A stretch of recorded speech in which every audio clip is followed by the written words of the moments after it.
Shalom, shalom, peuple de Dieu. Que le Seigneur nous bénisse. Et que ce mois,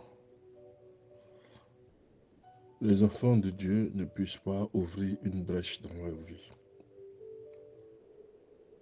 Parce que c'est au moment où toutes les choses vont bien que nous commençons à ouvrir les brèches dans notre vie. Je veux prier que toutes les brèches par lesquelles le diable a accès à votre vie soient brisées au nom de Jésus. Toutes les stratégies que le diable a mises en place pour votre vie, afin de pouvoir vous atteindre, ces brèches-là, je les referme dans le nom de Jésus. Le thème que je veux voir avec vous, une brèche dans une vie. Texte de Samuel 7, le verset 3. Va et réalise les projets qui te tiennent à cœur, car Dieu est avec toi. Alléluia. C'est une joie d'entendre que le Seigneur marche avec toi, que le Seigneur est avec toi, que le Seigneur veut t'élever, que tout ce que tu es en train de préparer a déjà reçu l'approbation de Dieu. Enfant de Dieu, lève-toi ce soir et tous les projets que tu as à cœur, commence à les réaliser. Le Seigneur marche avec toi. Lorsque Dieu marche avec toi, tu ne connaîtras pas d'échec. Le succès t'accompagnera dans toutes tes entreprises. L'échec viendra peut-être de toi. Parce que le thème que nous voyons, une brèche dans une vie. Amen. Donc, il n'est pas souhaitable de tout dévoiler comme ça à nos amis. Il n'est pas souhaitable. Pour mieux vivre, parfois il faut vivre isolé. Il faut faire en sorte que la brèche ne puisse pas s'ouvrir dans notre vie, de façon à ce que le diable puisse avoir accès à tout compartiment de notre vie. Dans la joie, nous ne faisons pas attention et nous ouvrons toute chose, tout accès au diable. Va et réalise les projets qui te tiennent à cœur, car Dieu est avec toi. 2 Samuel 7, le verset 3. Le roi David a débuté son règne avec le soutien de l'Éternel. Parce qu'il honorait son Dieu. Parce qu'il désirait obéir à sa volonté. Vous ne pouvez pas commencer un ministère si vous n'avez pas l'approbation de Dieu. L'Éternel doit marcher avec vous dans tous les compartiments de votre vie. Il n'y a pas un compartiment qui doit lui échapper, non.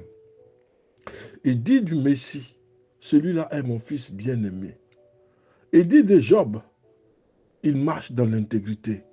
Le Seigneur dit de Nathanaël, voici un juif dans lequel il n'y a point de fraude.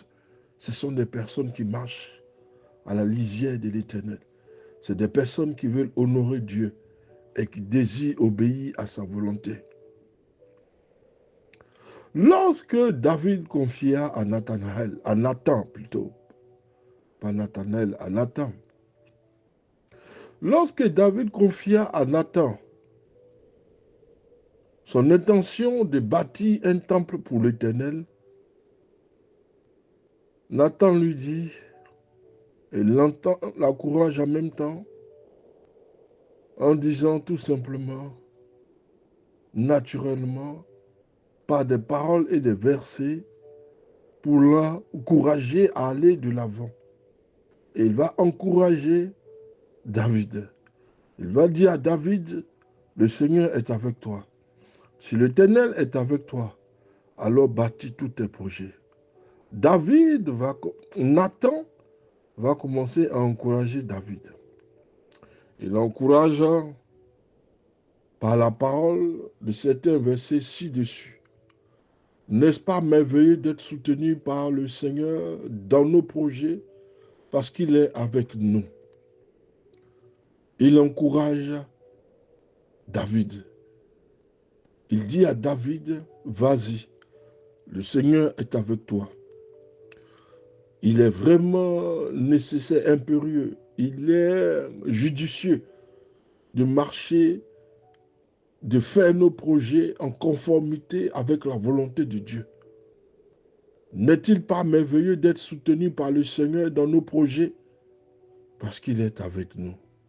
Cependant, lorsque tout va bien dans le meilleur des mondes, tout va bien dans notre vie recèle de la gloire de Dieu, c'est en ce moment que Satan va tenter de s'immiscer pour casser toute notre relation avec le Créateur. Satan va mettre de la haine pour détruire ton ministère, pour détruire la joie que tu as avec Dieu, la relation qui est avec Dieu. Satan te voit dans la joie, il est dérangé, parce que pour lui, l'enfant de Dieu doit rester dans la misère. Non. C'est au moment où tout va bien que Satan va tenter de s'immiscer pour casser notre relation avec le Saint Créateur. De même, nous avons également une capacité de nous détourner de lui par la concrétisation de mauvais désirs. Parce que si nous voulons concrétiser nos mauvais désirs, nous nous rapprochons de Satan. Mais si nous nous résistons à Satan, Satan s'en ira. Il partira loin de nous. Satan sait que c'est par nos faiblesses, nous allons détruire notre relation avec Dieu. Donc Satan va faire en sorte que toute relation que tu as avec Dieu, qui te procure la joie et la grâce, Satan fera en sorte de s'immiscer, de raconter des bêtises, de façon à ce que l'Éternel s'éloigne de toi. N'a-t-il pas fait cela avec Job? N'a-t-il pas accusé Job? N'a-t-il pas détruit la vie de Job en un mot? Mais il ne pouvait pas tenter de toucher à la vie de Job parce que l'Éternel avait imposé des limites. La tragédie engendrée par les mauvais choix d'Adam et Ève dans le jardin d'Éden est un exemple. Parce que le choix qu'ils ont opéré, ils ont préféré écouter le Satan, le serpent, plutôt que d'écouter Dieu. Nos choix sont parfois la conséquence de ce que nous vivons. Donc, quand nous voulons poser un acte, il est préférable de chercher l'approbation de Dieu, afin que l'Éternel nous dise, nous conduise. Nous devons marcher de façon droite avec l'Éternel et nous connaîtrons la gloire et l'élévation. La tragédie engendrée par le mauvais choix d'Adam et Ève dans le jardin d'Éden en est un exemple. Tout allait bien pour David. L'Éternel soutenait David et son peuple aussi. Soutenait David. De plus, David était un vainqueur et David remportait toujours la victoire sur ses ennemis. Mais David créa lui-même une brèche dans le contexte qui lui était pourtant vraiment favorable. En en convoitant la femme de son prochain, en pratiquant l'adultère avec elle, en faisant assassiner son mari pour cacher son péché. Par cela, David créa une cassure dans sa relation avec Dieu. Et David fit entrer la violence au sein de sa famille. De Samuel 13, le verset 18. David, en tuant Uri pour prendre Bathsheba,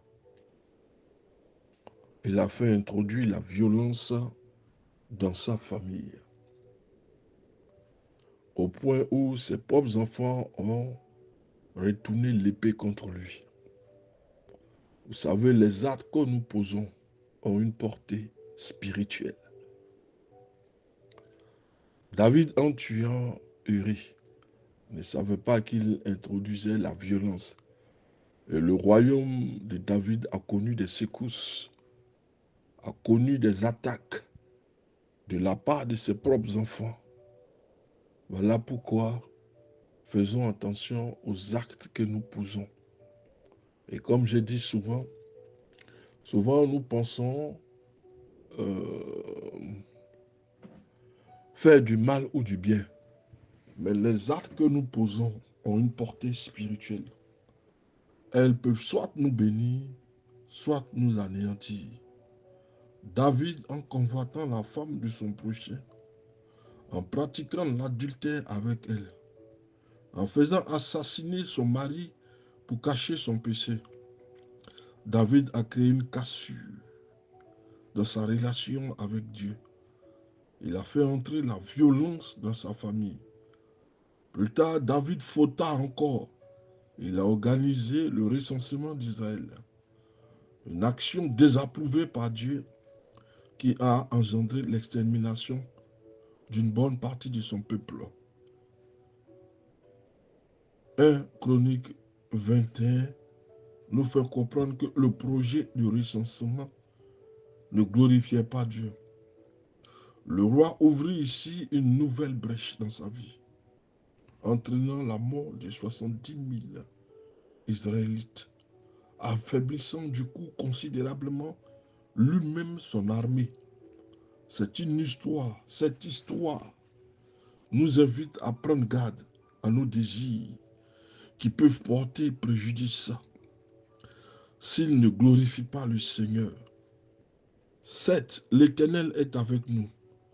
Alors prenons garde à ne mépriser son soutien par de mauvais projets, l'accomplissement de nos désirs, dont nous porterons la marque plus tard, où nous subirons indéniablement les conséquences. Lorsque Dieu marche avec nous, il approuve nos voies et une relation intime. Tout ce que nous touchons fleurit. Mais faisons attention, frères, de ne pas poser des actes qui vont provoquer la cassure entre Dieu et nous. L'Éternel rétablira ces choses parce que quand nous lisons le livre de Samuel, nous voyons que David est un homme selon le cœur de Dieu.